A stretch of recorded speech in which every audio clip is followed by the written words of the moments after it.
Hey guys, welcome to Approach the Nerd, and this is our weekly Arrowverse recap.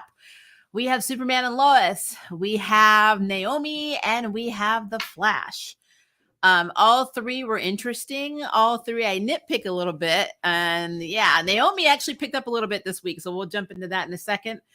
If you hear some noise in the background, I got my spouse over here moving my humidifier in here because, as you know, we had a huge storm here in Tennessee yesterday with tornadoes dropping and straight winds. And luckily it didn't come to us, but it made the air pressure very bad. So I can't breathe. Yay. So I took a lot of notes because I had a lot of thoughts. So let's start with Superman and Lois. So Superman and Lois basically picks up from where Clark made the epic decision to follow Allie into the portal, which we know he's going to Bizarro World. At this point, when they first start the episode, he has been gone for a week, and then it's been a month. And John Henry has been filling in as Steel pretty much where he can as the resident Superman because there is no one else. Of course, we have Jordan still training with his granddad, which Lois technically didn't know about, but found out about in this episode, which is interesting. But I will say a lot of things happened. Okay. So Lana's having the election, it's election night. They're having the big last ditch effort party. People are making calls. People are going, door to door. They treat Jonathan like a pariah because he got football season canceled, which, to be fair, he was doing drugs. He's basically covering for the person that sold the drugs. People probably think he sold the drugs. And the town doesn't really have a lot going on. I mean, it's Smallville. So, you took their football. So, and as one of the women who was in her feelings said, my son is a senior. This is the last year he can even put on the uniform and you just effed it up for him. Meaning he probably could have got a scholarship or whatever. And because of Jonathan, there you go. So, I get why they're mad. I do. And Jonathan's young, he's in love, him and Candace, maybe that's going to be his boo-boo. I don't know, but he's covering for her because she is a girl who's down on her luck and, she wants to keep their house and the father can't work. So she's selling, XK. That's basically what she's doing to get by. So that whole situation is already effed up. And so we have that going on. Then we have the stuff that happened in this episode that I just have to say, got on my nerves. So let me just put it in perspective for you. Sarah's plot and Kyle's plot get on my nerves because they are really the same character. If you really look at Kyle and Sarah, they are the same character. The only difference is Sarah is younger and cuter and female, but she is her daddy. And why I'm saying this is she's in her feelings that Jonathan's missing all this stuff in the event. And he didn't show up, to the hangout between her and the girl she cheated on him with. He didn't come be friends with the person she kissed while they were together, which is cheating. And for some reason, Kyle, she goes to her dad and talks about it. And Jordan's like, what's going on with Jordan? He's not treating you right. If he's not treating the way you should be treated, then, you should bounce. Which I already knew when he said that meant she was going to dump, Jordan. But my problem is that Sarah, and she even says herself, has not been a good girlfriend, which she has not. She has not been a good girlfriend. She flies off the handle. She gets mad at him all the time. She kissed another girl at camp and then expected him to be friends with said girl. But yet he's saying, I got some family stuff going on. And she's like, are you ever going to put me first? I'm like, when the hell did you ever put Jordan first? I'm like, this is so stupid. I'm like, guys. And then to add on to that part of the plot, Sarah goes over to her dad's apartment, which he has not put anything. He's got like an air bed. He has nothing up. No pictures, nothing. Because in his mind, it's temporary. In his mind, if the moment he starts decorating his apartment, he has given up the fact that Lana is not letting him back in the house. And Lana is not letting him back in the house. And what made me even more in my feelings is that Sarah had the audacity to ask her mother to allow her father to stay at their house for the night. And Lana's like, he's a grown-ass man. That's not my problem. I'm like, mic drop. Your child needs therapy. She needs an intervention because something is wrong with this character. I do not like Sarah at all, but I'm going to be clear. Candace may be the one pushing drugs, but I actually like her personality a hell of a lot better than Sarah. And I definitely like how I like her better than how Nat's been in this episode too. Nat's been kind of bitchy, and I get why, and we'll get into that in a second too. But I mean, I feel like Sarah just needs somebody to kick her ass. And that's literally how I don't like this character. I'm sorry. The mother in me, like if this had been my daughter, I probably would have, disciplined her a long time ago. Something is wrong. So yeah, I will say this. Great casting in terms of the characters, because you got a guy and a girl who basically make the same effing, screw ups and bad choices and bad decisions, but yet it's never their fault. There's no accountability, because the only accountability that Kyle has is that he got thrown out of the house. And Lana's like, I'm moving on. But even still, he's like, oh, woe is me. I do bad. Poor me. And I'm like, fool, get over it. Look, you weren't trying to say all that when you were sleeping with that bartender. Like Beyonce says, to the left, everything you own is still a box to the left. Bye, bitch. So I just had to put that out there. I'm just in my feelings. So yeah, the whole Sarah storyline irritates me. When she gave the necklace back to Jordan and was like, you're just never gonna put me first. I'm like, woman, he literally gave you a necklace after he found out you cheated on him. If anything, Jordan needs a damn intervention. You're not good enough for him. Just saying. So let's move on from Sarah. I need to get away from Sarah. Lana won the election. She is Smallville's new mayor. I am extremely happy about this. And I love that Emily, the friend that she kind of got hooked up with Morgan back in the day, is and basically became a Kryptonian for a little while. I'm glad that they're friends again. Like they're able to work together, because pretty much Emily was her campaign manager, which I thought was cool. I like that Lois was still helping out Lana, even though she is, Lois like me has extreme abandonment issues. Especially because her mother left, and she has all this abandonment issues. So like, I am happy that even knowing that her sister betrayed them and her husband's been missing for a month now, that she's still able to go out and be functional, because that's hard. That is very hard. So my heart goes out to Lois. There are times when Lois rubs me the wrong way, only because I'm a big Lois Lane fan, and sometimes she's a little bit bitchy and judgmental just for no reason. Not like my gold standard Erica Duran. So in Smallville, I loved her portrayal as Lois Lane. I loved how she portrayed Lois in general. She knew when to be snarky and when not. She knew when to make snap decisions and when not. She was just very cool and understanding. And then this one has just got a lot of anger management. So I'm like, which is so different from Elseworlds. If you look at her in any of the crossovers, even Crisis, the personalities with her and Clark and, with Lois and Clark, I don't know if this is a side effect of Crisis on Infinite Poop or what, but she is so angry in this. And also Lucy needs to have her ass cooked too. If I was her sister, I would beat her ass. I'm just going to say that now. I know that Arrowverse is all about redemption, especially for the villains. They either redeem you or they no, let's just say they redeem you, because no matter what happens at the end of the day, they redeem you. So unless you're Alice, but it's like that girl just really,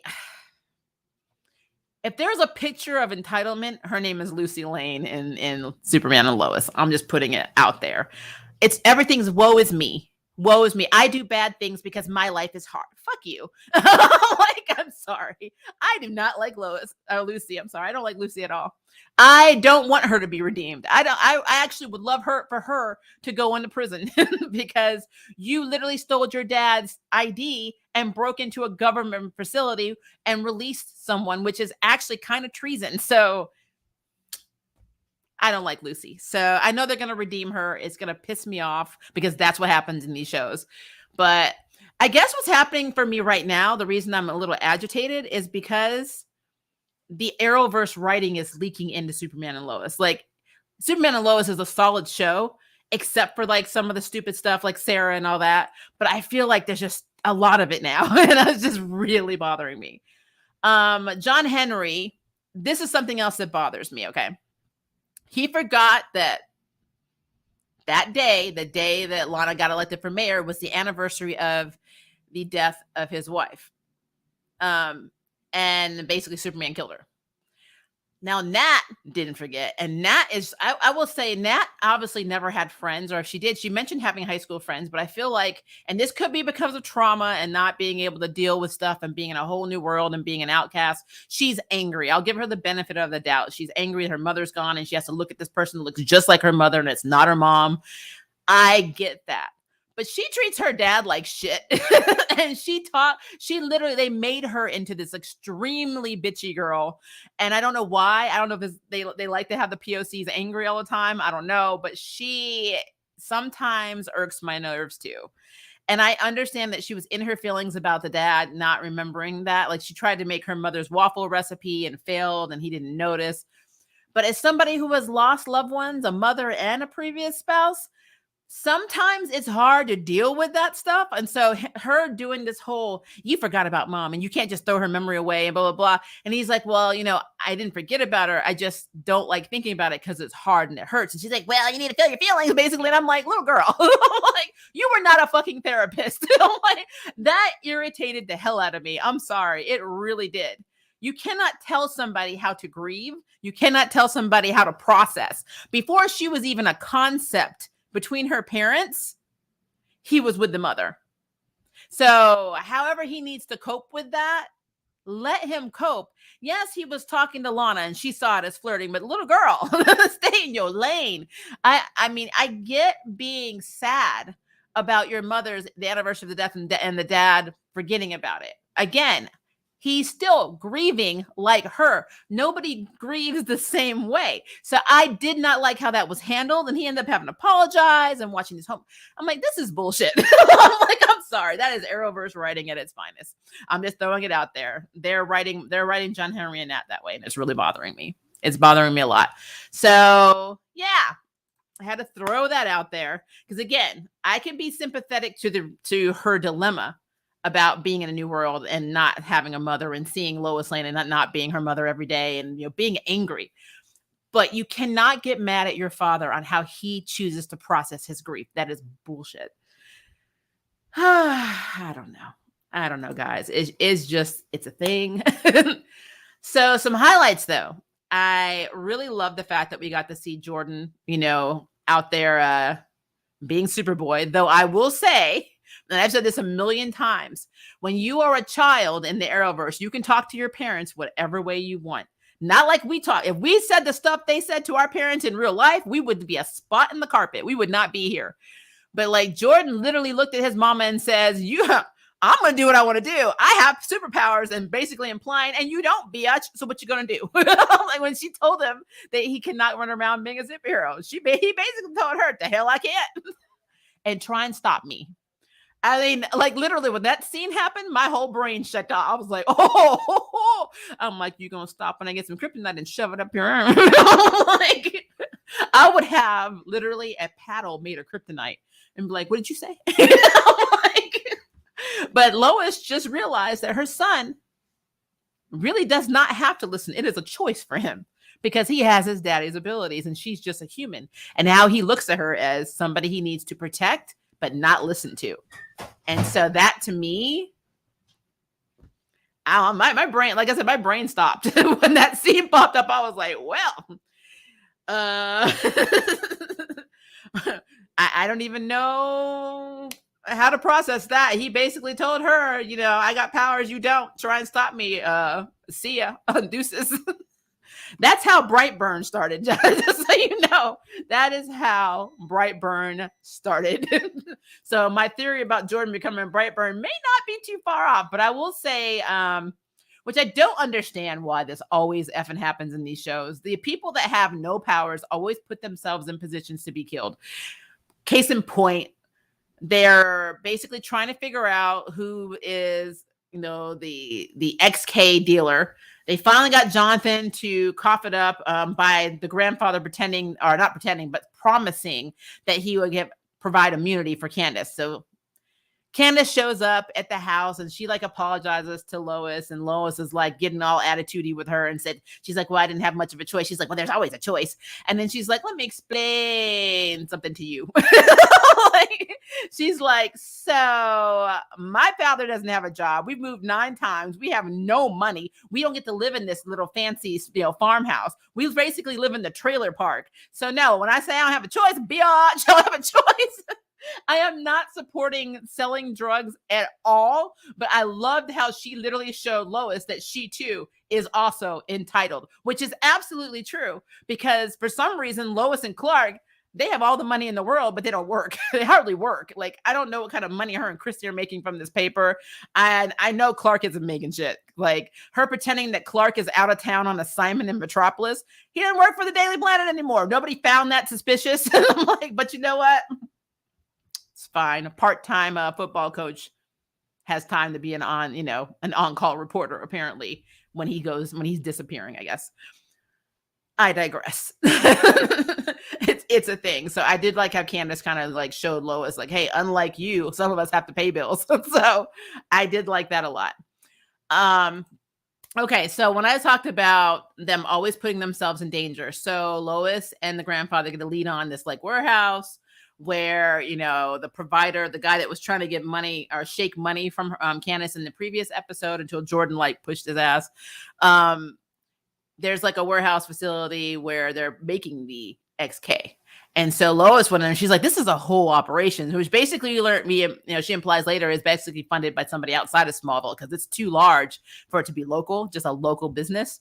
And so that's a whole other mystery. But her and Sam decided, her and her dad decided to go investigate, and they're looking through the window and she's taking pictures on her phone. And I was thinking, are you effing kidding me? And of course she tells Jordan to stay in the car. He's not allowed to do anything. She's still like, I'm your mom. You're going to listen to me, even though he's basically told you, I don't have to if I don't want to. For some reason, he decides to pacify her and he sits in the car. And of course, the guy that was, shaking up Candace, he takes some of the inhaler, the XK inhaler, and he has Kryptonian powers, and he kidnaps Lois and he kidnaps Sam. Now, I will say the funniest part about the scene is when Sam's trying to get out of these knots and Lois starts comparing knots. She's like, she's literally like, why are you pulling? She's like, what did she say? It wasn't like a farmer's knot or something like that. The more you pull, basically the tighter it gets. And he's like, how many times have you been tied up? And she's like, you don't want to know the answer to that question. I thought that was effing hilarious. So that was really funny. And when the guy was like basically gonna kill them, the dad, Sam was like, we need to get Jordan to help. And she's like, no, I don't want him involved in this. He's like, well, we're about to die. I'm sorry. He doesn't look like he wants to talk, And so she's like, Jordan, if you can hear me, and then of course he comes in and he stops, the guy from shooting Sam. And then the guy puts his X-ray vision toward, shoots not X-ray, his, why am I not able to think of the name of it? We're just going to say laser eyes because I forgot what the name of Superman's power is. That's how tired I am, guys. But he shoots it at him. And then we have a flash moment where he's like stops and he looks at it in slow-mo and he's like, that doesn't affect me. And then he like zoops around him and then knocks him out. I thought that was a really cool scene. But question, and this is just a little tiny nitpick that I have. So when Jordan was in the car, he's like, there's too much interference and he couldn't really hear anything that anybody was saying. How did he hear his mom asking for help if he wasn't able to hear very well? Unless I might need to go back and watch that scene again, but I thought he was having problems. When they first got there, he was having problems making out what was being said because it's too jarbled. So I don't know, or maybe he's just really in tune with his mother being in danger. I mean, I'm just assuming that's what happened. I don't know. So there's that. Clark being in the Bizarro world has opened the floodgates for other people to come to their world. And so at the end of the day, Lois is like talking to Heat Vision. Thank you, Jermaine. I don't know why the hell I couldn't think of Heat Vision. But at the end of the day, Lois is talking to Jordan, who's heartbroken because Sarah, who's not worth it at all, broke up with him. gave him the necklace back, and she's like, I'm sorry, you just once again, you just gotta feel your feelings. I'm like, and then he's like, but she's like, but you saved your mother today. And he's like, yeah. She's like, you should be more enthusiastic about that. And as they're talking, they look over and there's like literally Bizarro Superboy, Jonathan, basically. And I'm like, well, crap. And what's interesting to me is when Jonathan's walking Candace home, because he was walking her home and they were talking about how scary his mother was and all that. Candace is like, oh, because he starts having like a slight headache, like a distorted headache, which is exactly what happened with Clark and Bizarro Superman. And it's giving me hope that he's getting powers. It could be that, or maybe two of you can exist in the same time without, I don't know. We need to figure it out. We know there was a connection between Bizarro and Superman. So more than likely Bizarro Jonathan and this Jonathan maybe can't share the same space, or he is getting his powers. I'm hoping that's what that is. But anyway, regardless, there's two Jonathans. So, but I thought it was really funny that when Jonathan was walking Candace home, he had that headache and she's like, oh, well, go home. There was only 2 blocks left for me to go home. And I'm thinking, why do they think that they can't be messed up in 2 blocks? Why do you think you're safe before you get 2 blocks home? I've never understood that. I'm like, don't worry. I'm only 2 miles from my house. I mean, somebody can get you in a quarter of a mile. You know what I mean? It's just stupid. So, but he let her walk the rest of the way home. So it is what it is. I don't know. But it's like I said, there's a lot going on and I'm here for it. I saw the preview for the next episode, which I think is coming out at the end of April. So we had a big hiatus, and the look into Bizarro's world looks pretty cool and goth and dark. So interesting. But I really want to see, I'm really curious what's going on with Jonathan per se, our Jonathan, because I think if anything's going to start his powers or jumpstart it, it's going to be in this arc. So, and I'm here for it. I want that to happen because, again, I'm so, even in this episode when Jonathan's like, well, Dad's angry at me, he doesn't even like me. He's convinced his dad doesn't like him anymore. Convinced. And honestly, how Clark acted, I mean, I don't blame him. So especially since I don't understand, the elephant in the room is still not addressed for me. Why has Jonathan never said, yes, I effed up. Yes, I'm wrong. But it's also wrong that you treat my brother differently from me. You take him and you teach him all about your Kryptonian heritage because he has powers. But you act like it's not my heritage too. And we're twins. I'm your son too. How come I couldn't visit the Fortress of Solitude? How come I couldn't meet Jor-El? How couldn't I have, at least the history of where I effing come from? Therefore, if I don't get powers and I have a son or a daughter later on in life that actually ends up getting powers, I'm not like, oh, well, I wish Dad would have told me more about my history. It's bullshit. So I don't know why they don't address that, because honestly, that is bad parenting. It's bad parenting. So I just had to put that out there. It's just stupid.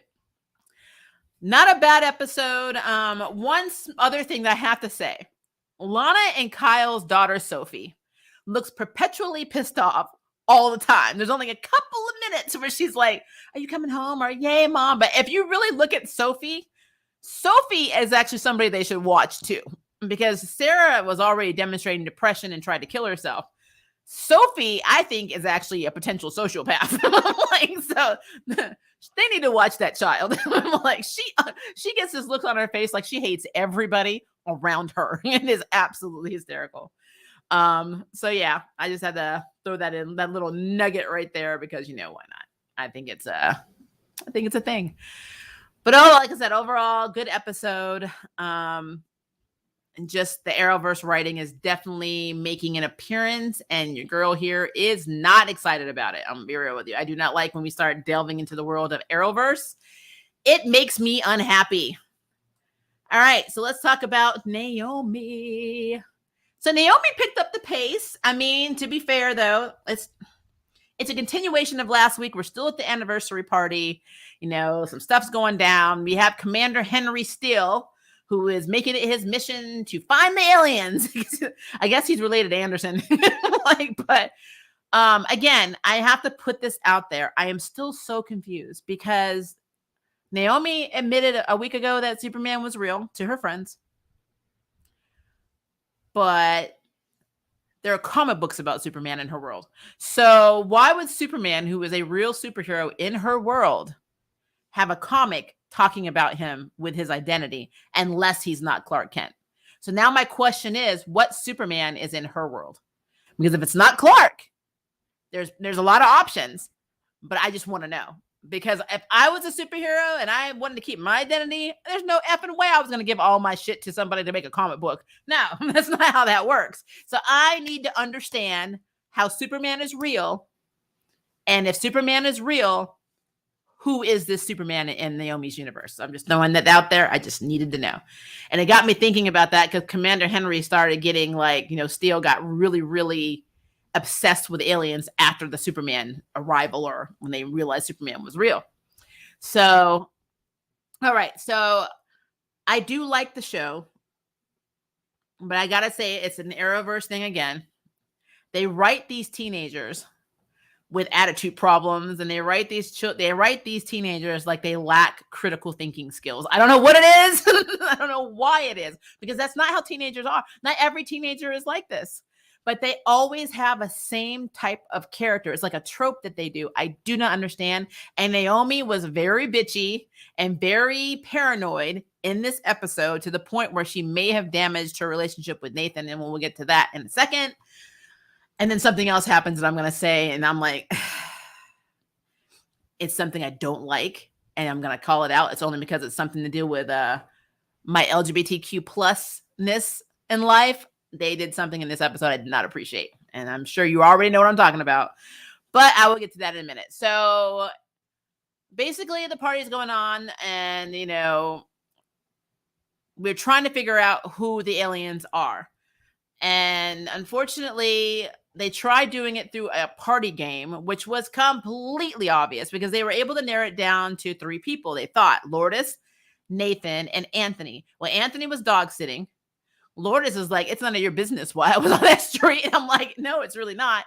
And then Nathan kind of lied and said, well, I went to a friend's house to get something. I was only there for a minute, and then I left. And Naomi has just got red flags. Somebody's lying to me. Somebody's lying to me. Somebody's lying to me.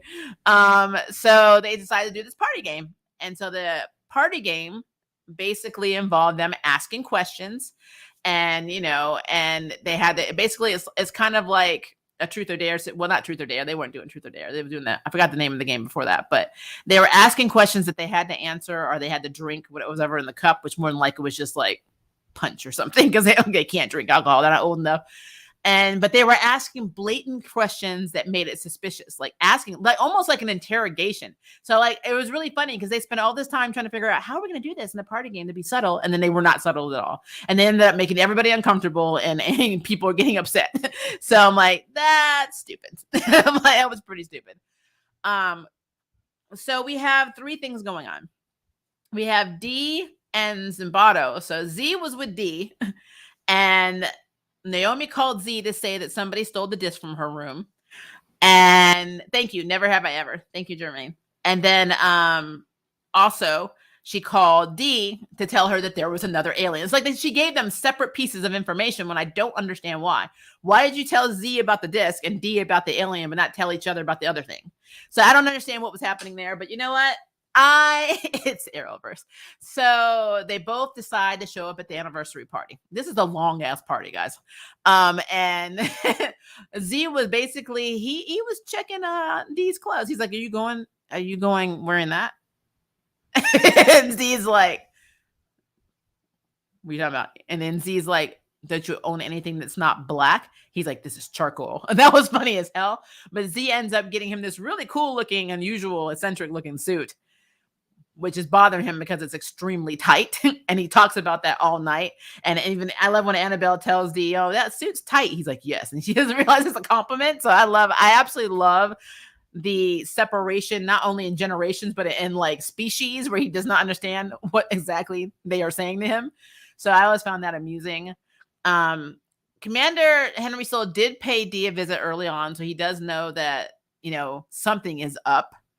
And so the whole scene in dojo was very uncomfortable because it really looked like D was considering snapping his neck. It's like, should I just take him out now?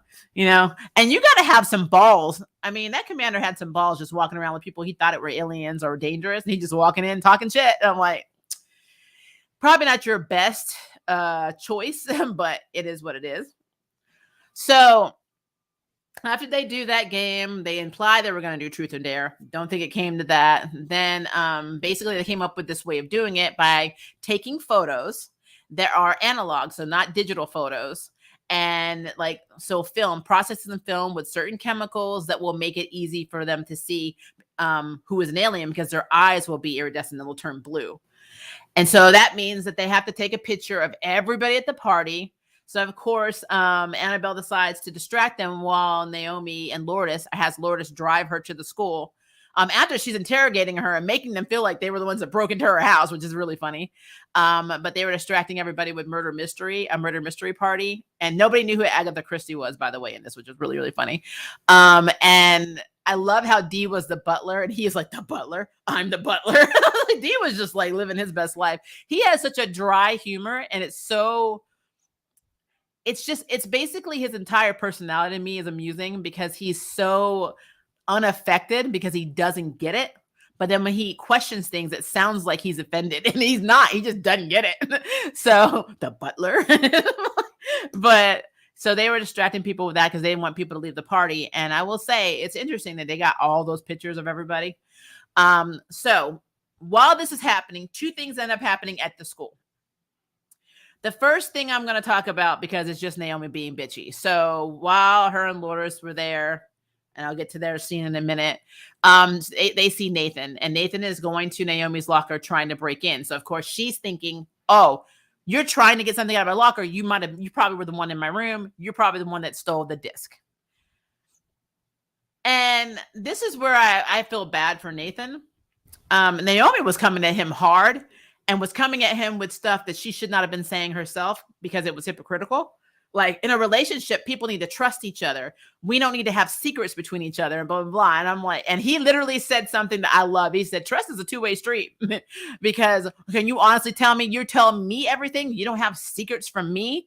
And she didn't know what to say, but she kept getting more and more angry. And finally he showed her that he was trying to ask her to prom. It was basically his way of asking her, by putting like her favorite flowers with, will you go to prom with me, in her locker. And the reason he was on her street is because he didn't remember what her favorite flowers were, but he knew that they were in the garden. So he went and took pictures to take to the florist. And so she was like, oh, then she was like, oh, Nathan. He's like, oh, bitch. He's like, I gotta go. And I don't blame him. I had mad respect for Nathan for walking away from her, because I don't understand what her dysfunction is, but she definitely has one. So being paranoid around people is one thing, but Naomi picks and chooses who she's paranoid, with. I love how she looked at Annabelle in this episode too, as, are you the alien? And she's like, really? I'm like, really, bitch? They do not write her correctly. That's basically what I'm saying. I don't like how they write her, but they write her just like Nat, just like Sarah, just like every other effing teenager in the Arrowverse, and it gets on my damn nerves. So I had to put that out there. And then let me tell you something else that bothered me. When her and Lourdes were in the room trying to find the chemical, they were having a moment. The music was romantic. Everything about it was romantic. And what pisses me off about that is it plays into the biphobia fucking trope again, that us bisexuals, pansexuals, people that like both genders, people who don't care about genders, will literally cheat at a drop of a effing hat, because she was looking at her and Lourdes was looking at her, and it was just like, hey. And I'm like, I effing hate that. Just because you swing both ways does not mean you have to flirt all the damn time both ways. I don't know why, but this is something Arrowverse always does. It always does it. I do not get it. It pisses me off. And so I had to put that in there, because it's another damn show that's done it. I literally can make a list of shows that do this, by the way, on the CW. And it irritates the shit out of me, since they're the ones that are always like, dare to defy. We accept it. Accepting everybody, love is love, blah, blah, blah. Bullshit. So just had to put that down there. Irritated the hell out of me. All right. So let's get to the part that is interesting. So the commander, Henry, shows up, and he confronts, Naomi after Nathan left, and he starts asking her questions like, where were you born? And blah, blah, blah. And so earlier in the evening, he stopped by the anniversary party, not even dressed, and starts basically implying that he knows stuff to the dad, and that he's, basically you're screwed. You have, you need to turn yourself in, blah, blah, blah, blah. And of course, the father and the mother have a contingency plan. For some reason, Jennifer has access to the base. Now, I'm just throwing this out there as a question mark to you guys, because I thought she was an art curator and somebody who specialized in history and was able to like help out on the base. But I didn't realize she actually had 100% access to the base, which begs to question, what kind of security do they have in this damn military base? It is so lax. And as a military brat, it doesn't make any sense. So anybody can just walk in. It's so stupid. It's like the school. How in the hell did they get into damn school? Why are the doors locked? I don't understand that. But you know what? Arrowverse. So Jen has access to the school. So when Z and D go to the party and Henry shows up, they all have these conversations. And like, one of the conversations they had was that, they need to go and check out Steele's computer and see what he knows.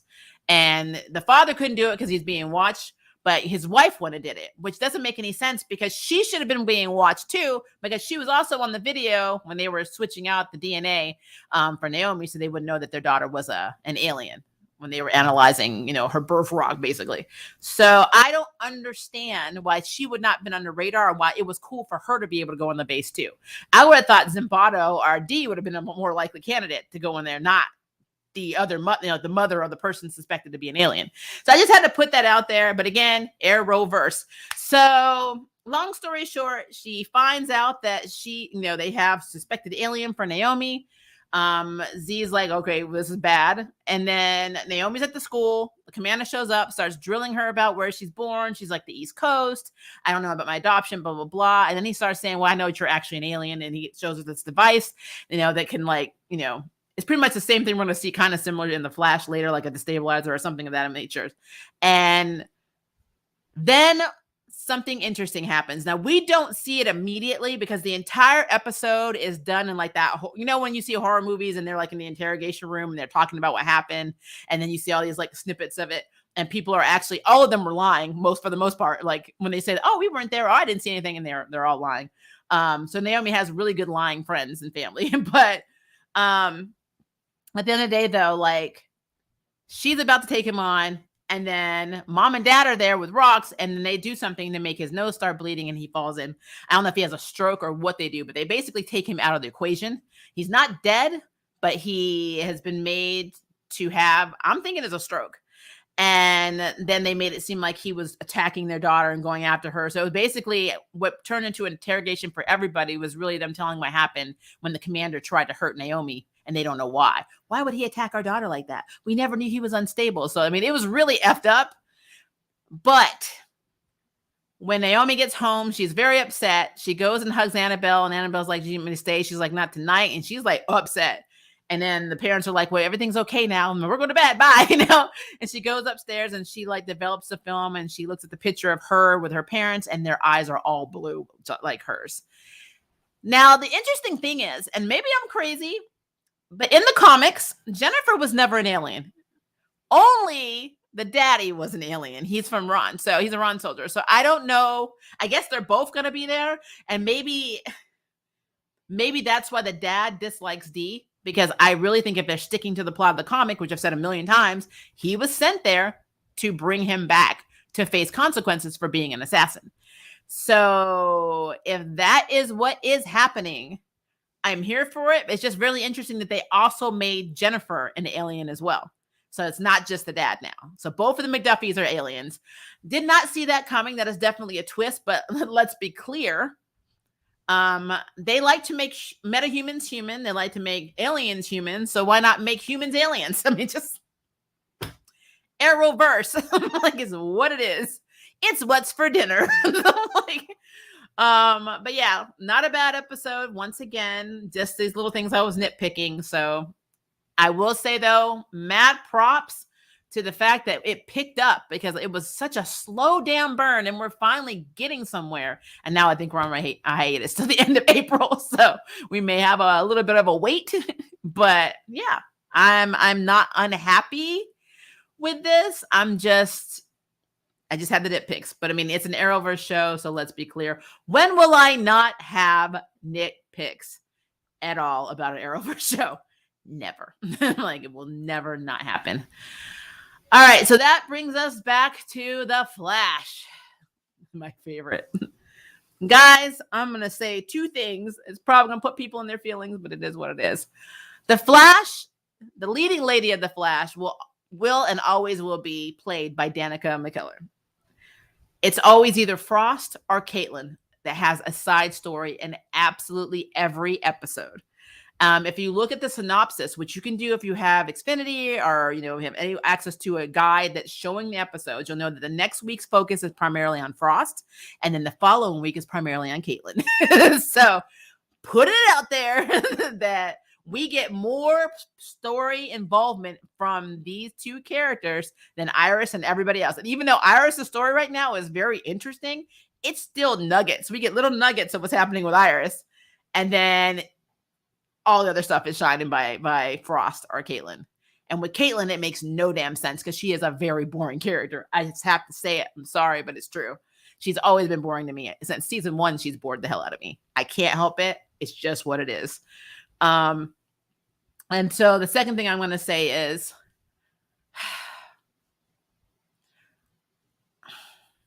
how do I say this without sounding bad? I don't care. Chester P gets on my nerves. I'm so tired of focusing on stuff that's stupid in this show. I don't care, Chester. I don't care. I'm tired. Like it's always Chester to this feeling. Chester is sad. Oh no. Ray made Chester unhappy. Oh wait, Chester, is he okay? Chester. When the side characters have more build up than the main characters, I see more of Chester now too than I do of Joe. I'm like, I don't care. I miss Cisco. You guys have no idea how much I miss Cisco. And that's so sad because I was so happy when Chunk was going to be on here. But I mean, again, this goes back to what I just said. They always make choices that do not make sense. Like Chunk was a whole ass metahuman and now he's human and skinny and whiny and moody as shit. And that's not the Chunk that I love from the comics. That's not the Chunk that used to hang out with Kid Flash. That's not the Chunk he had insecurities, but that's because normally people were being dicks to him. But I mean, he was a very cool character in the comics and they make him this he's supposed to be in his 20s and he acts like he's like in puberty and he's like, oh, am I ever going to get pubes? I mean, I'm so tired of Chester P. I am so tired of that. I'm tired of Chester P and Allegra. Shit or get off the pot. I don't care. I do not care about this anymore. I don't. Are Allegra and Chester P potentially cute? Yes. This is the most long, slow burn, drawn out romantic plot I have ever seen in the Arrowverse. Characters have gotten married and moved in faster than these two talk to each other. It's stupid. So I don't understand why, because the actor himself is great. The character is written like shit. I don't understand why.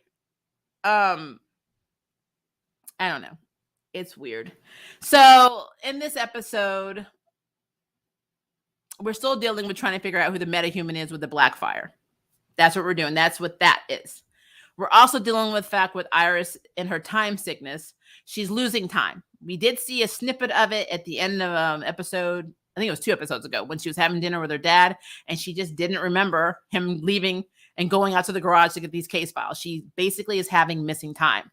And one of the things I've really hoped was happening is that they're following her comic book story finally and making it canon, because in the comics, she's from the future and she was moved to the past. And the only reason I think that would be cool is because we've all seen so many storylines. Even if you watch something like Star Trek, if you watch Discovery in the latest season, you know that there are characters that are going back and forth through time.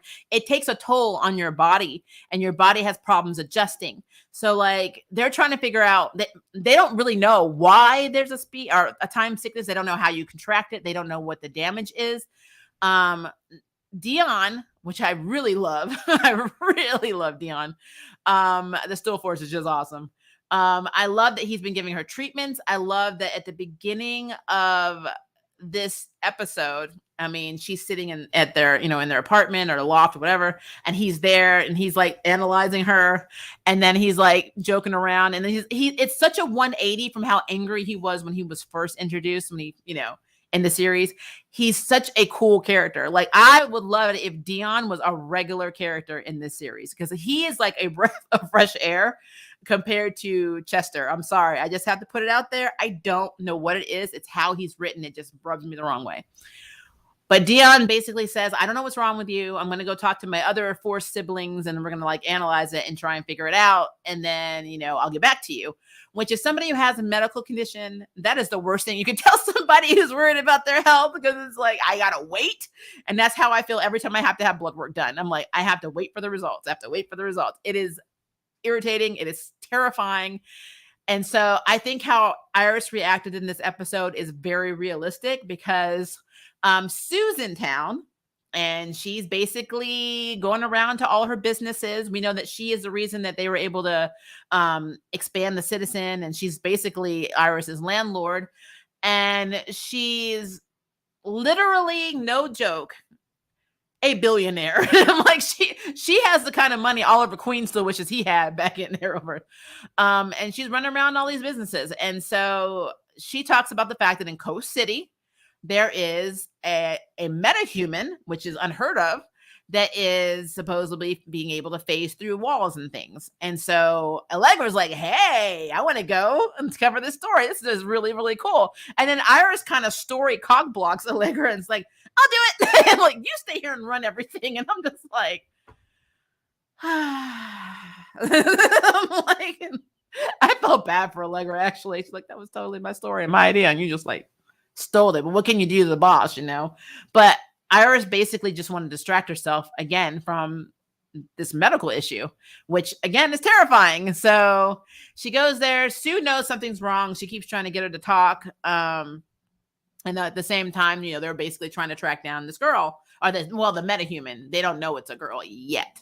They're trying to track her down. And it ends up being Tanya, Phantom Girl, who is with Legion. So pretty cool character, which made me wonder if Ultra Boy was going to be it at some point, because that's her boo. So whenever they introduce a character and I know they have like a romantic counterpart, I always wonder if they're going to bring them into the show, but probably not. But yeah, Tanya is very, very cool. But I will say this. So Iris and Sue find her at Coast City's version of Jitters. I didn't realize that Jitters was expanded or franchised on that level. So that's great, I guess. But they go to Jitters and she's there, and they see her face, what she was writing, I guess, with a journal or whatever, into her backpack. So they realize it's her. Iris like talks to her and she's like, how did you find me? And she's like, oh, well, I have this app that allows me to see dark matter. That's what you guys metahumans are like made out of. And she's like, meta, And what's so interesting to me is that Tanya's a whole ass alien in the comics. I'm like, again, if they make her a metahuman and a metahuman, then they've taken an alien and made it human. It's something that Arrowverse does. I don't know what it is. So whereas they made Jen like an alien, they're making Tanya a human. I'm like, so I don't know if we're gonna see her brother either. This whole thing is interesting. I have lots of question marks. Arrowverse is its own thing, so more than likely she may not even have a sibling. But to be fair, the MCU does this all the time too. But I don't know, and I don't think we're gonna see. It would be nice to be able to see their planet, and then what happened, and in her universe, and how everybody on her planet has the same ability. But I don't think we're gonna have any of that in this. I think they're literally gonna make her just a meta. And her mom apparently gave her up for adoption, just left her, and she knew the last location of her mother was that she worked at Jitters, and she had her apartment. So that's where Iris ends up finding her. And the reason she ends up figuring out that she's a runaway, because she ran away from foster care, is because of the heart-to-heart her and Sue had. She's like, Iris finally is like, I have this disease. I'm scared. What if it's something bad? And then Sue's like, well, you just need to stop running because you can't run anyway. I mean, I felt the same way when my parents were like working willingly for Black Hole. And I'm like, that's kind of not the same thing, because when your parents do something, you can still go to therapy and really, work on your life. But when you have an illness that could kill you, it's a little bit different still, but Arrowverse. So she convinced Iris that she can't run away from the fear and potentially getting bad news, which she is right. You can't run away from it, but Iris has every reason to be scared, because when you have something nobody knows about, it doesn't, like when literally the forces do not know how you get a time sickness, and you have a time sickness, and nobody knows the outcome, like what's going to happen with said sickness. Like, how bad is it going to develop? Are you going to die? That's terrifying. Like, I get it. I understand where she was coming from this entire time. But long story short, with Tenya, they go in. Sue pretends that she has this device that will basically prevent her from using her powers and probably scatter all her molecules. Who knows? It was a paperweight. And she convinces her that Iris is a very good reporter. If anybody can find your mother, it will be her, because she's trying to find her mother to show her she has powers and that she's worth something, which is so effing sad. And so the girl agrees, and then Sue puts him up in like this really fancy 5-star hotel. It was really pretty, actually. And Barry asks Iris to stay there because Central City is bad, so stay in Coast City, which is really funny. Comic book nerd, I think it's funny that he said stay in Coast City where it's safe. But I digress. I guess things haven't progressed in Coast City right now. But she does. And then, of course, Dion shows up and says, I know what's wrong with you, and it's not good. And it kind of leaves it there. And then when you see the preview for next week, it's all Frost. So it's like, are we going to get that? I don't know. On the next episode, should I say. So that's why I had to point out that the whole Frost and Caitlin show is getting on my nerves, because it's actually taking away from the actual plot, and it bothers me. Because I personally don't care what happens. I don't mind Frost as a character, but I personally don't care what happens on the longevity of her or Caitlin, because I don't. I want to know what happens to the main characters of this, and it's really irritating when they take a back seat to these little plots. It just bothers me. It is what it is. So Chester is in his feelings because he's convinced himself that the ghost of his father is actually the Black Fire, and it's because he died alone, and because Chester hated him for a long time and didn't understand his dad, that he was trying to kill him. So he was having all of these issues. One thing I think is very interesting, and this is not just against Chester. This is every character in the Arrowverse on every Arrowverse show. Have you ever noticed when you have a character that is petrified of being attacked, and then they go through said attack, and they all have to be alone, and they walk off, and they're like, I just need some time. Why? Like, you were just attacked. The thing is after you, and you want to be alone? Why do they always do that? Like, somebody answer that question for me. I am so curious, because that happened in this episode. Again, I don't understand. If I was attacked, I'm not going to be by myself. I'm going to have literally a wall of protection around everybody. Get behind me, in front of me, on the side. I'm like, look, form a human barrier. I'm like, I don't understand. So I don't get it. And so that is the thing. But again, so let me be clear here. In the Arrowverse, when I say that Chester P gets on my nerves, it is true. I don't hate Chester's character. I didn't hate Mr. Terrific's character. I, in the beginning, didn't hate Luke's character on Batwoman. It is how they are written. It effing sucks.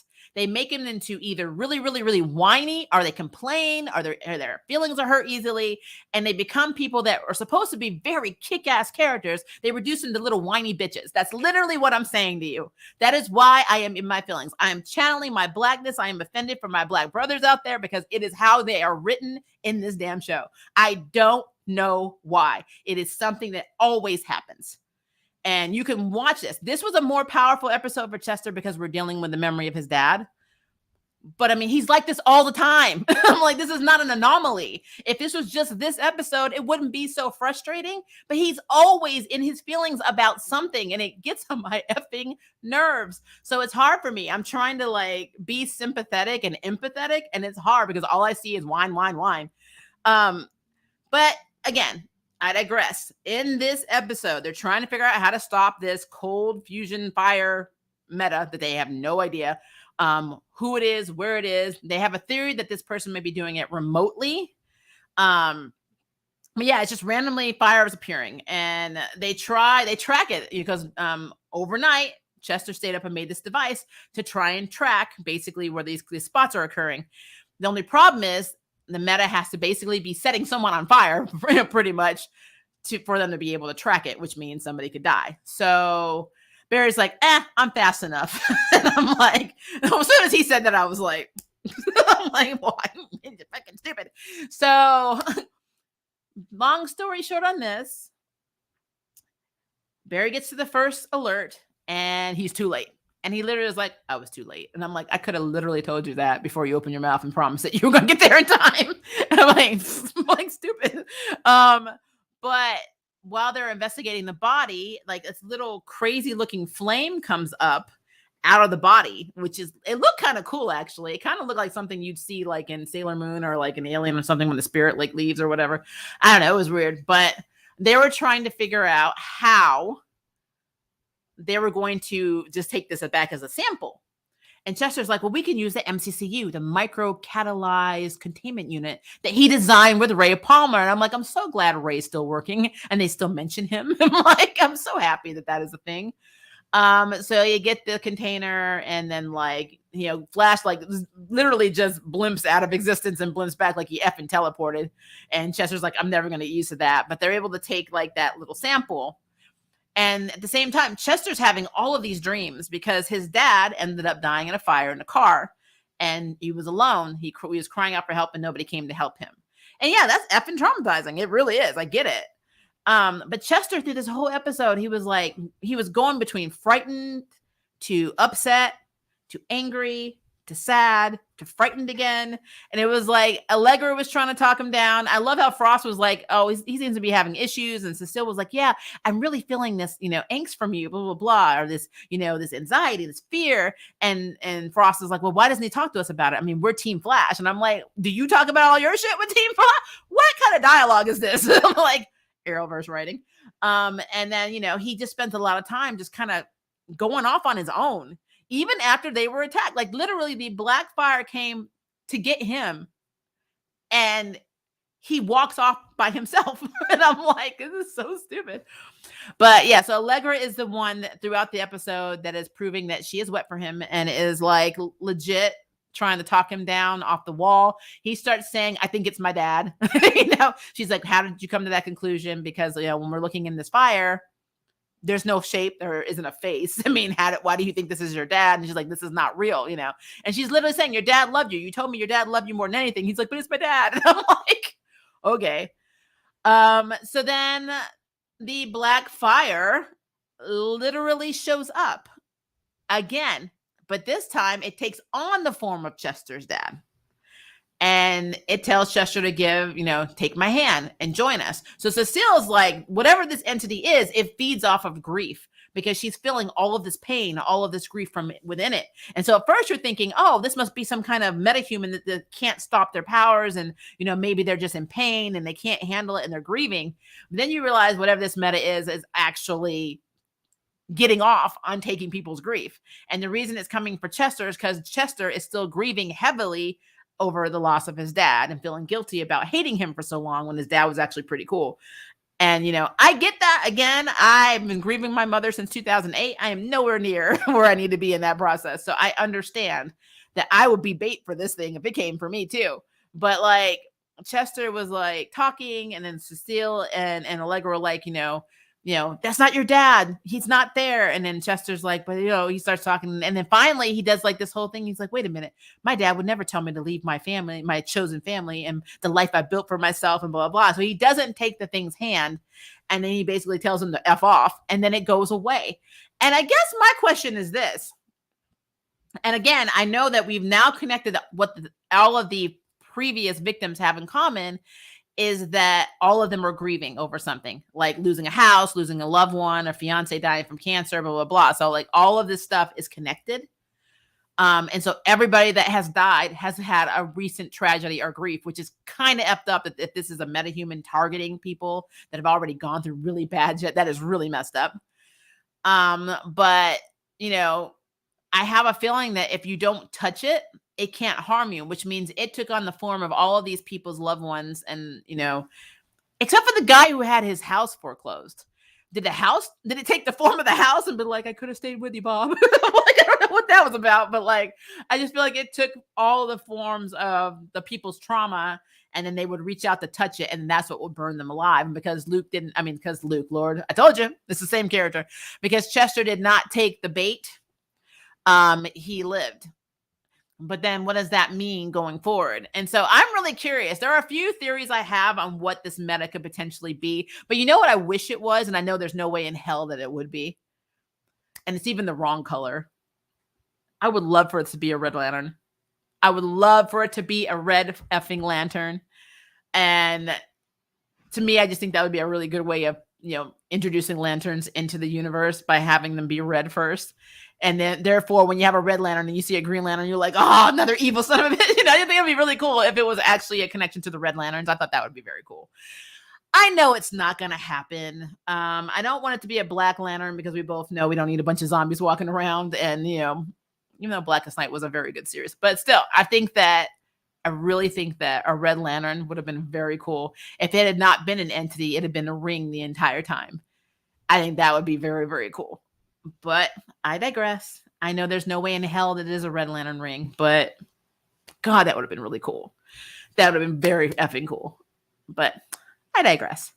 But yeah, so they were able to get rid of it, but they still don't know where it is. They know what it's doing. They know it's feeding off grief, but they are nowhere near where they need to be in trying to figure out exactly what's going on with this thing, why it's doing what it's doing, who's controlling it, who's behind it. Because they figure it's remote. It's definitely remote. It's happening. They just don't know, what or who it is. So that tracks for me. But like I said, it's just really hard because for me, guys, I understand that this is a different universe. I accept that with MCU all the time. Yeah, I will still talk about the differences. And I'm like, oh, well, this doesn't make any sense. Again, the biggest thing that I will talk about is Hawkeye, how I'll make both of the Hawkeyes retcon, both of their backstories. And people that were extremely important to the development and who they were as characters in the comics were nothing to them in the TV series. So I understand that they take liberties. They reinvent characters. They've even done it in the latest Moon Knight, series that's out in MCU. They've absolutely done some retconning and actually changed the character completely.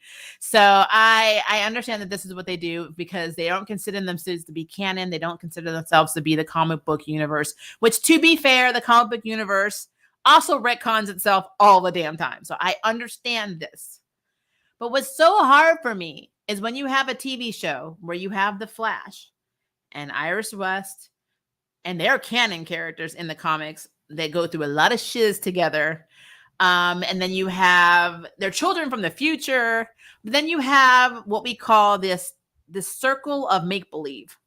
And what I mean by that is, as much as I love Joe was not in the comics. There was no Joe West in the comics. So that right there, I had to I love the character. I love the actor. I had to accept it.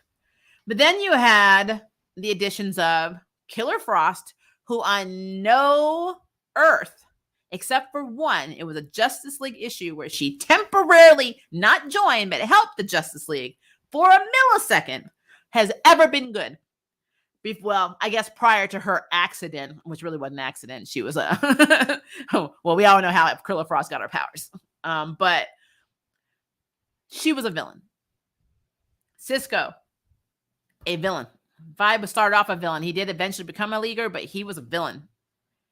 Chunk was not a villain, but Chunk was a metahuman who aided the Flash. You have these characters come in, and Cecile is a complete invention of the Arrowverse. And then you're like, all of the stories that they could be telling in their own way, doesn't have to be comic canon, in their own way, with the main cast gets shit on or put in the back burner because you have to make room for all the side stories for people who were never involved in the Flash's universe to effing begin with. So it's like, it's so weird to me. It's just weird. I just had to put that out there that it's just strange. I feel like a lot of the times when I'm watching The Flash, it's filler episodes. Because whenever we have like a big storyline, it's becoming like Naomi. It takes so long to get to it. And The Flash was never like that. The Flash, basically the plot would run like really quickly. You find out something that like Eobard Thawne was doing, and then bam, we already have the repercussions of it in the next episode. Or we, somebody's sick and we don't know it, and bam, we know what's going on in the next episode. Now it's like we get that little crumb. 7 episodes later, we get a little bit more. 7 episodes later, we get another. Oh, we got we have a 5-month hiatus, and then we're back with that same storyline that you don't even fucking remember because it was like back 5 months ago. So it's like, I don't know. To me, I would have appreciated more if we dove more into the main character anthology of what's happening with Iris and what's happening with Barry and what's happening with everything else. It has become the sidekick show. So if we're watching Sky High, the sidekicks have their day because the sidekicks are always front and center now, whereas the main characters are on the back burn, and I do not understand that. And the Flash is the 100% example of this. Could you see Superman standing in the background where we're doing Nat, a story about Nat one week, Sarah the next week, and which, to be fair, they actually are starting to do that a little bit, but just like focusing more on these people that, like, Sarah's not even a real character. Well, I didn't have a daughter named Sarah in the comics, and she was married to Pete. There wasn't even a Kyle in the comics. So like, I think that they like taking these little side inventions. It's almost like a hobby for them. They like taking these little side characters and like building them up and making them into something that they never were and making it their own, which is fine, but they're doing it at the expense of the main cast and the main characters that you should be actually focusing on. And so that is my whole thing with the Flash right now, guys. That's why I have not been enjoying the Flash for the last few seasons. It's because it's been like this. The potential for the show is amazing, but it's just too damn slow. It's too slow, and they focus too much on the wrong things. So, like next week, I don't care that Killer Frost, and according to the preview, is putting herself in harm's way to try and find out who the meta is. I don't care. I just don't care. So, like, I'm gonna watch it. I'll say next week is at the end of April, but I'll watch the episode. But ask me if I care. I do not. Because I want to know what's going on with Iris's time sickness. I would rather spend more time on that and focusing on actually who the hell this meta is than all the drama behind, oh, you're going to put yourself in danger. I don't care. I don't care. So yeah, that's how I feel about it. So it is what it is. Episode is what it is. I did not hate the episode. Like I said, we got a little bit of nuggets here and there, but I don't. It's a thing. I am interested to see what's going on with Iris, and I'm interested to see who this metahuman is. And I'm also interested to see what they do with Phantom Girl. But outside of that, I mean, I don't care. I don't care at all. So that's how I feel about that. All right. So now that I have gone through, I know I'm a little too real on this channel. I'm sorry, guys. I wish I could be one of those reviewers like, and then so like what really is happening here is I can't I just can't do it. I would lose it. I would like I cannot lie to you guys. I just don't give a shit. I was not expecting that plot twist at the end of Naomi. Finally, the show is starting to get interesting. And it's actually starting to move. It's not the slow burn we've been getting. I'm like, why is everything so drastically slow? It's like watching paint dry. Hello, Mercenary. Hello, DeMarie. Jonathan is not the victim here. No, Jonathan's not the victim. But as a parent, you don't play favorites with your kids. The one thing I have learned from having my own trauma is that trauma comes from somewhere. And they made a point of showing it. Let's be clear. Sam Lane training Jordan and bringing, Jonathan along and then basically saying that Jordan was the special one. That was an asshole move. His dad Superman not taking Jonathan with him and Jordan to meet Jor-El and learn about Kryptonian history, because no matter whether you have parents or not, you're still half Kryptonian. How he treats Jordan differently from Jonathan is bullshit. And I mean, that's bad parenting. So no, Jonathan is responsible for the stupid shit he got himself into. 100 trillion%. Nobody told him to put that inhaler in his mouth. He did it because he feels inadequate. He did it because he's angry that he's the twin that nobody pays attention to. He was a quarterback in Metropolis. He can't even get off the bench here without doing drugs. Now he has all of the football team canceled.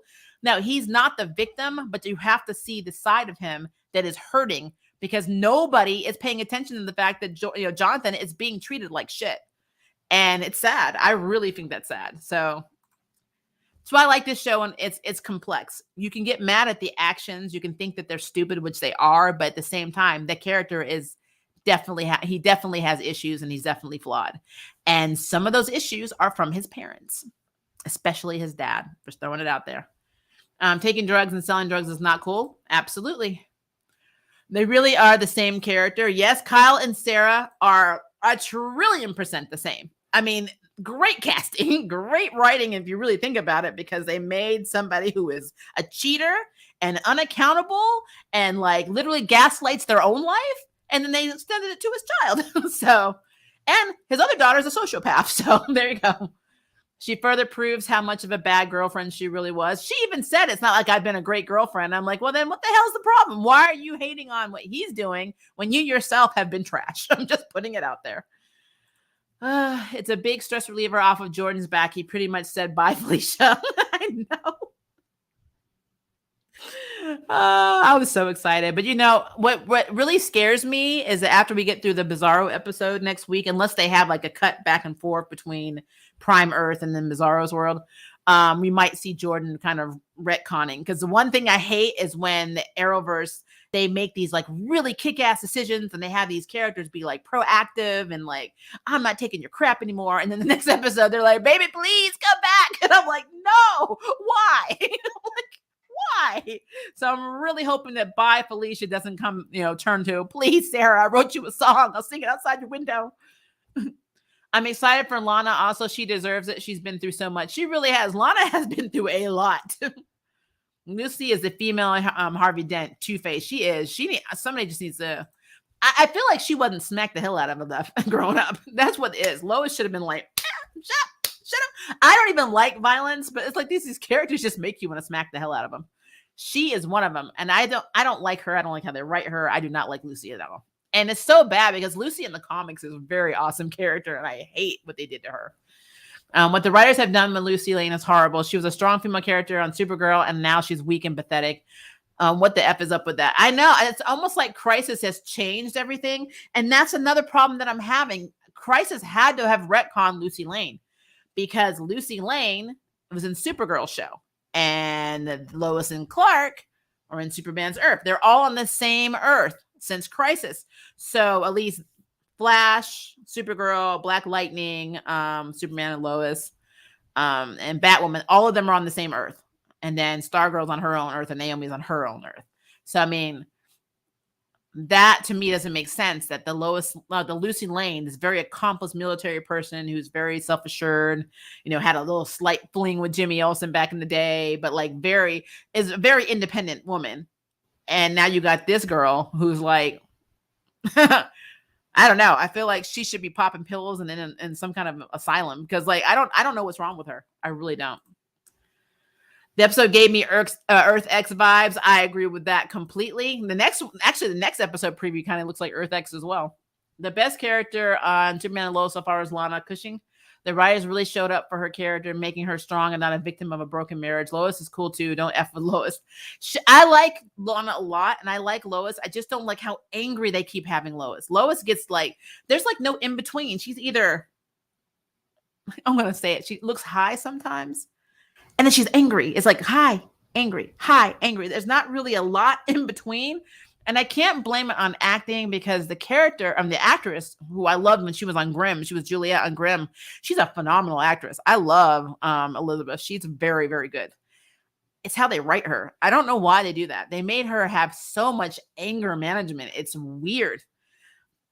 But I digress. Now, I will say when we had the home video of, Nat's birth and we saw Lois, that was like more of a softer Lois. But like, the Lois holding that baby and the Lois I see even cuddling with her husband, it seems different, like colder, I guess, is what I'm trying to say. I don't know. It's weird.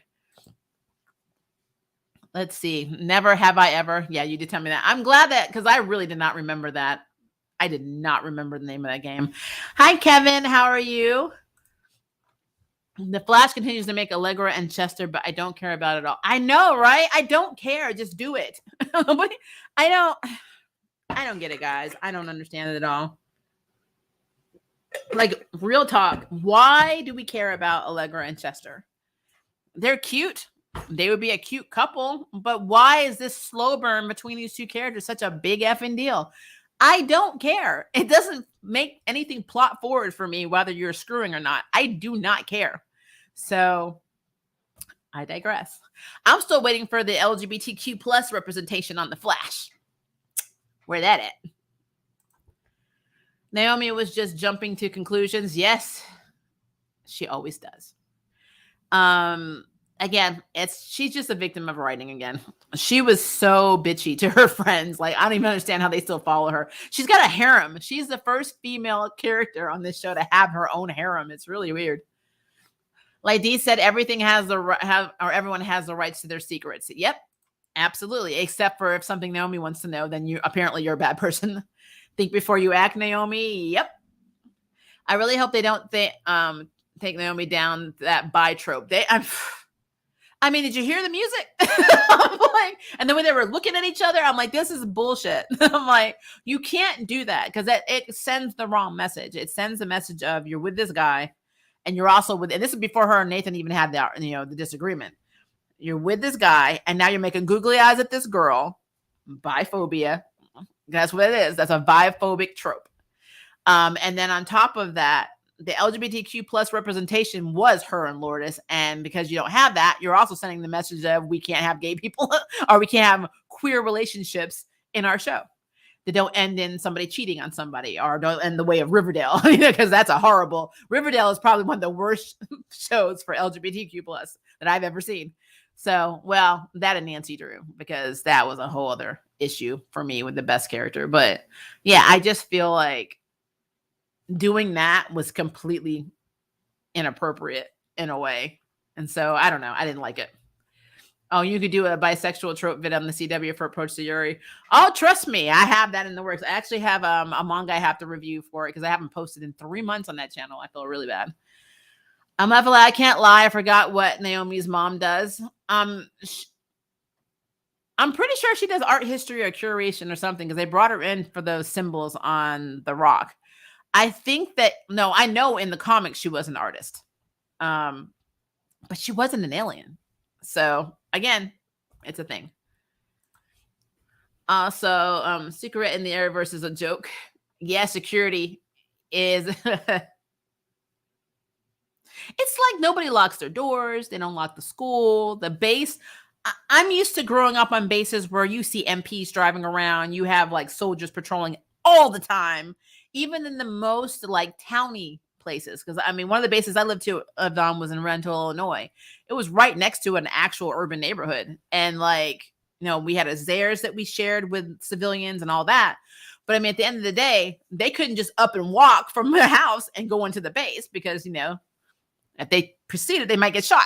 So I don't understand what's happening, in Oregon, where they're just like, Puerto Rico, we don't care. We can just go on the base wherever we want. It's almost like it's Disneyland. Anybody can just go visit this base. It is so weird to me. I don't get it. I like the way the parents were revealed to be aliens. Yeah. I mean, I was expecting it just to be the dad, but yeah, I thought there would be like some drama with him, Jen and her or him. I've been married to you for 20 years. And I didn't even know you were an alien. So it's a thing. I gotta love the CW doing their own thing when it comes to comics. Yes and no. I don't have a problem. I have a film degree. I know that there's definitely adaptations that you can do of anything. And it doesn't make me upset. I like Jane Austen, but I still loved, Pride, Prejudice, and Zombies. I thought that was a really cool concept. I like when they take something and spin on it. It's just how they do it. That is the problem. I don't like when if my mother is my mother and then I have a comic book made about me and then my mother, I never had a mother. I was a test tube baby, or my mother's a completely different ass woman that I've never seen before in my life. And I was never married, but now I'm married with 5 kids. This is the stuff I'm talking about. It's like, okay, now we're doing weird shit because it doesn't move my plot.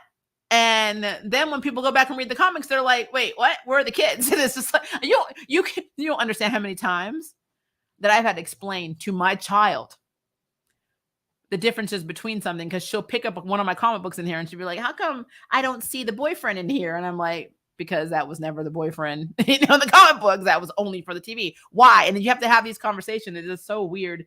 It's just weird. And like I said, you don't have to be married to source material. Comic books retcon all the time. They change bios all the time. But the Arrowverse, my biggest issue with them is they create these characters that don't exist, or they take minuscule characters that are so obscure and they make them really big characters. Like they've always been these awesome people, in DC universe. And it's like, why? That never happened. Green Arrow is a C stringer in the Justice League. He was never on Batman's level. So, I mean, they made him Bruce Wayne. It is what it is. Here's a question. If Ben 10 could join one comics company, which would it be, Marvel or DC? Ooh, Ben 10. Image. He could be an Image. I would not put him Marvel or DC. I would be an Image. He get more play. That or IDW. Because IDW will probably less license. You can do what you want at IDW. I will say I tuned into Naomi this season. Yay! Seriously, why is Caitlin and Frost in every episode? She's even directing some of them. I have no idea. I really don't know what's up with that. Most of Caitlin's relationships with Marcus is happening off screen, so how are we supposed to care about it? She's boring. I don't care about her anyway. I really don't. Caitlin to me can go. I mean, if they want to keep her on as Frost, that's fine. But I don't care about Caitlin. She literally has, outside of being the biologist of the team and neuroscientist, I don't care. Like, she's just nothing. Again, the problem with Chester is just bad writing. Yeah, I agree with that. I like him, but I see why you find him annoying. I just wish they gave him his own personality and his own strengths and his own struggles that did not mirror Mr. Terrific and Luke and every other Black, character that they have introduced in the Arrowverse. I don't know why it's like that. I could not see Cisco being like Chester P. Like, think about it. From season 1, from the pilot, actually the first introduction when they were on the little first crossover when they introduced Barry on Arrow when he was like trying to hit on Felicity. And you saw, Cisco and you saw Caitlin at the very end of that episode. Cisco has always, even on his darkest days when he felt like shit about himself, he's always been a cool character. He did not whine. I don't know why they do that. If you love something from the comics, expect the Arrowverse to piss all over it and piss everything off with their changes. Very true. The problem is the cast of The Flash is bloated, but on top of that, most of said casts are either boring or annoying. I know, and they're made up of characters that were boring and annoying in the comics. Or they retcon them to be boring, because Chunk was a cool-ass character. I liked Chunk. I liked his power. And the fact that Chester P is not a metahuman is stupid. But it is what it is.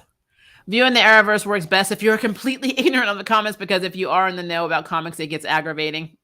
And sad. I mean, you spend all of this time getting excited. They're going to introduce this character, and you're thinking, but like, are they really? Like, they're not. They're not going to. It's just not going to happen. But I mean, it's not just exclusive to the Arrowverse. I mean, a lot of people are probably going to be in their feelings when I say this. But the MCU fucks up a lot too. I mean, a lot. They take characters and they do whatever the hell they want, and it's just a trend. It's happened in every show and movie that I've seen the MCU put out. They have retconned a lot of stuff. They have taken really important characters out of stories that were very big deals and took a shit on it. Well, even down to like the whole Endgame situation and Thanos, I was still waiting for Warlock. So, I mean, it's just like, it is what it is. I'm used to it by now. I'm just used to it. They keep mentioning those 4 siblings, which is which was the worst part of that storyline. It's true, but I still love that we got Dion out of it. And Dion is my boy. I love Dion. I want Dion to be on every episode. I want to come in. I like how he was leaving. He was like, I was like, what? He had to do a pose and teleport out. That's my boy. You smooth when you have literally a teleportation pose. So Dion should be there. And I love how outwardly happy and well adjusted he is. He likes being the Still Force. He likes his siblings. He likes being in that atmosphere. It's like for the first time, Dion, he likes being him. And we know that his origin story in the Flash, he didn't. The reason that he was kept stopping time was a time loop is because of all the opportunity loss and how down he was on himself. So I mean, it's a big shift. This is a character that went from a very negative and pessimistic character to where he is now, and they showed it, and I think that is awesome. And none of the other characters the main characters don't get this. They just don't. I don't know why. It's really weird. You agree that the storyline was handled terribly? What, you don't like the fact that Iris put her hand on the little globe outside the artificial Speed Force and said, "Barry, I love you. I love you, Barry. I love you, Barry." And then somehow they had a cosmic orgasm together and created the forces? Because, I mean, that's how you conceive children. Didn't they teach you that at school? Legion of Superheroes, represent! I hope she confronts Iris for what she did. Huh. Probably not. Allegra's scared of Iris. Come on now. She's scared of Iris. I mean, they had aliens on Supergirl, so I don't know why we can't have aliens anywhere else. True that. Not to mention, if they make Phantom Girl not be an alien, will she have a connection to Legion? I mean, I was like, would Brainiac be able to come and do a cameo and be like, "Hey, I remember you in the future. Oh, you're from the future. Never mind." I don't know. I think that whole situation would be very cool, but they won't do it. I know they won't do it. And this reminds me, I need to watch the Legion of Superheroes cartoon. Me too, actually. I would need to watch that. I wonder if the Black Flame is supernatural. Could be. I still want it to be a Red Lantern ring. I don't know why. I really do. I like what you said about horror movie logic, that the reason people walk off by themselves, "I was just attacked, I need to be by myself," is because of stupid horror movie magic logic. So true. Sarah pissed me off how she broke it off with Jordan. She's a hypocrite. I believe it's for the best. Jordan deserves better. He really does. He really, really does. I actually at one point wanted Jordan or Jonathan to like Nat, but I need Nat to stop being in her feelings too, because they write her the same way they write Chester and everybody else. So I need her to be in. Again, she has gone through a lot more than them, which does not say a lot for Luke and Mr. Terrific and Chester P. But still, you don't have to be that much of a bitch. There have been lots of characters that have been through lots of trauma, and they don't, they're not she has a stick up her ass all the time. And so, I don't know.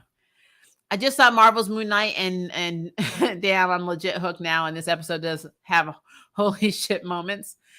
So yeah, I did do my review for that. I will say, in terms of Moon Knight, parts of it were kind of lackluster for me. But again, I did say it's going to probably take for me 2 to 3 episodes to really get into it. And that's only because of some of the things they changed with Moon Knight. But outside of that, it's not bad at all. And Oscar Isaacs is a damn good actor, so I have no complaints there. It's just the pacing was weird for me, but that's just me. Plus, I really need them to deal. I really hate when comic book movies and TV shows do not deal with mental illness correctly, because it's a thing. I don't want to spoil anything because I know people probably haven't watched it, or some people haven't watched it yet. So I'm not going to say anything about anything plot related. Just for me, my opinion is mental health is a big deal. How you feel about yourself is a big deal.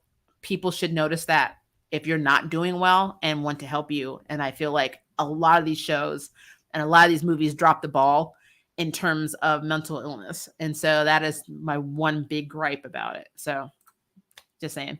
The Flash script page, something, leveled up, something. How's your marriage, Iris? Oh, well, yeah, we're great. Barry's, kicking ass. He's leveled up. Team Flash is going great. I didn't ask you that. I said, how was your marriage? I'm like, but I'm not allowed to say that because that's not in the script. Watching Barry vibrate into invisible mood was funny. That was really funny. But of course, I mean, he was vibrating with Frost. Angst is the Superman and Lois episode and the Flash episode. Yep. It did seem that well, actually, it's all three if you think about what happened at the end of Naomi. So Angst was definitely the Arrowverse theme of the week. Also, Allegra and Cecile were useless in this episode. Cecile just has to. So how there's these characters, right? And they're like, "I respect your privacy," and blah, blah, blah. So still don't respect your approach. She doesn't like respect it at all because she'll sit there and say, I feel like you're hiding something. Oh, I feel like you're having a bad day. Oh, I sense that you haven't taken a shit in 3 days and are constipated. I mean, that's literally, she is always in your shit.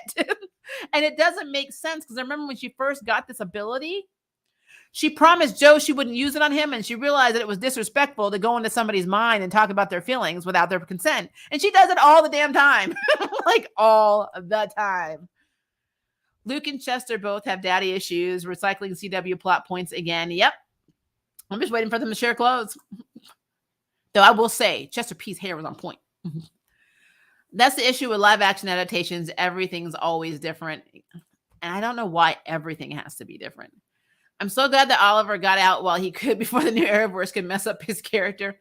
I mean, let's be clear though. He's had some moments where there was actually a YouTube channel that made fun of it because of the stuff that he would say in some of the later seasons. Like he would say, you can't kill in my city, blah, blah, blah.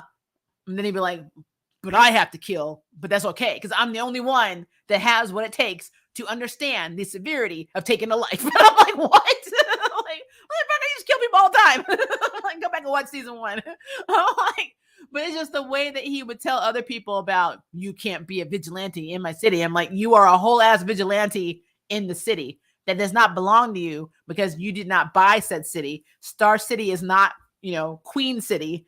It's not your city. And yes, you were mayor for a little while, but you were not good at it. So it is not your city. Like none of these cities belong to these people, but they claim them anyway. It must be nice.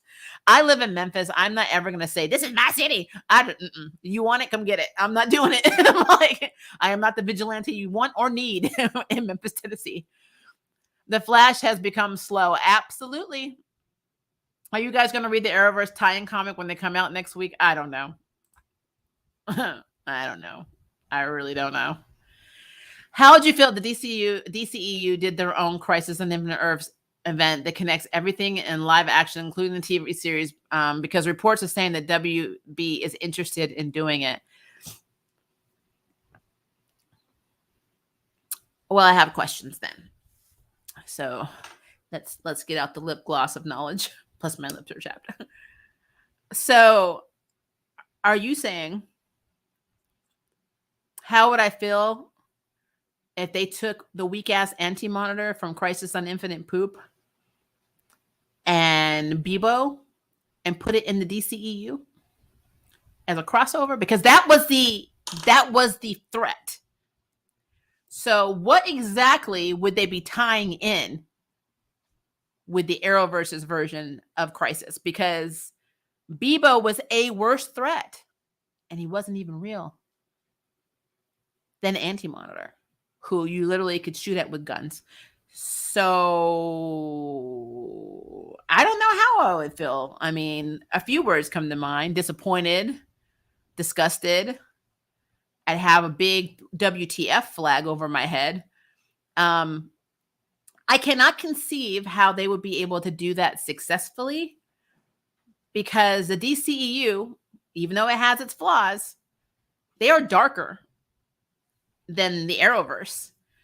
The Arrowverse's Crisis was just silly. I mean, there's nothing. So yeah, I don't think I would like that at all, actually, to be honest with you. I think it would be very hard to combine the two styles together of dark, broody, and serious with campy, stupid, and bad writing. So I don't know. I hope WB sees the error of their ways, because that would be very weird. You mean Earth Prime Mercenary? I think I will wait for the trade paperback. Yeah, let me know how that is. Superman and Lois act like Supergirl doesn't even exist. I mean, they don't even mention the DEO. I know. I don't know what's up with that either, which is so weird because Diggle came to Smallville. Also, is Bizarro World a parallel universe or a mirror dimension? That's what I want to know, because I was getting a very much Star Trek Mirrorverse vibes. So I think that it could be a mirror dimension, but let's be clear. Is the mirror dimension in Bizarro World in Superman and Lois? not the same thing. I mean, is there a separation? Because, Arrowverse likes to do that. So I don't know. It would be very cool if it was a mirror because it looks very opposite. Jordan's got straight emo hair and he's very emo. But again, I don't know. I guess it just really depends. It really, really depends. If you were to ask me my vote, I would think that they're probably doing a spin-off of the Mirrorverse, but still calling it Bizarro World. But I don't know. That's a good question. I kept waiting for someone to get slapped in one of those shows so someone could have made a reference to the Oscar situation. Will Smith. Well, nobody made fun of anybody's hair. That's why they didn't get smacked. They did a Snowberry. They did. They really did. I know that there were probably a lot of Snowberries. Just to be clear, I have said this a million times on my channel. I am not a Snowberry, West Allen, or any of these ships. I don't care. So when I talk about them, I'm talking about these characters individually. If that is your thing, that is your thing. I'm not going to question you about who you like, who you want to watch do it. It is what it is. But what I do find fault is when you have a boring ass character have more storyline than the main character is supposed to have. That I have problems with. So just had to put that out there. Did anyone else get flashbacks of Deanna Troi in Star Trek with Cecile? Yeah, but Cecile is no Deanna Troi. Marina Sirtis is amazing. But yeah, I get what you're saying. Like she would do that shit all the time on the bridge. I'm sensing something, Captain. I don't know what it is. Hold on. Oh, you're feeling peckish. Well, I think we have a problem.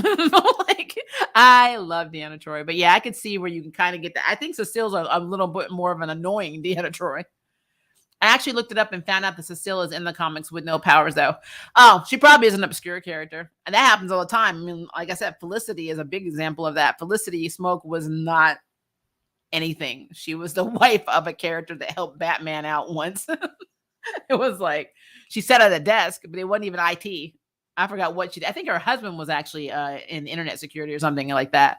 But she was his wife. And she had no point, no nothing. And they made her a whole ass Arrowverse character. And I was like, oh, okay. Sure, why not? But I'm sure that I mean, at the end of the day, I'm sure that there are going to be a lot of random characters that you find that are like little Easter eggs, but they had probably like one line in one comic 20 or 30 years ago. So that tracks. That absolutely tracks. But at the end of the day, this is what Arrowverse does. It recreates characters that have that one line. It gives them a new life. It actually makes them more important than they ever were. And with the danger in that is when you look at stuff like the DCEU and they don't include these characters, then they're like, why aren't you in here? And it's like, because Arrowverse did its own shit. And that's basically all I got. So yeah, it's problematic, but at the same time, I still respect the ability to do it because as somebody who studied film and screenwriting, I understand that making something your own and putting your stamp on it is a big deal. The only problem I've always had is it's just like Hollywood when they revamp your favorite movies and you're just like, what the hell is this?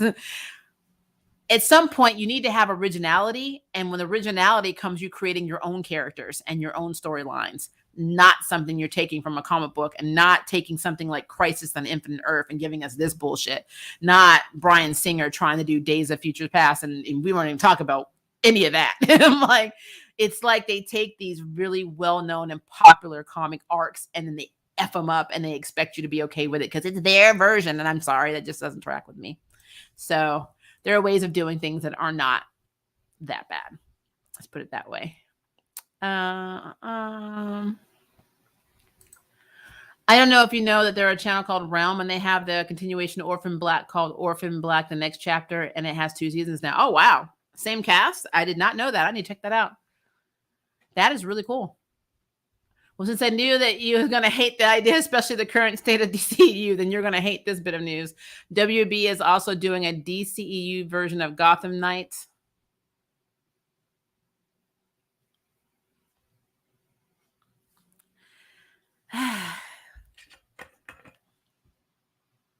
Mm-mm.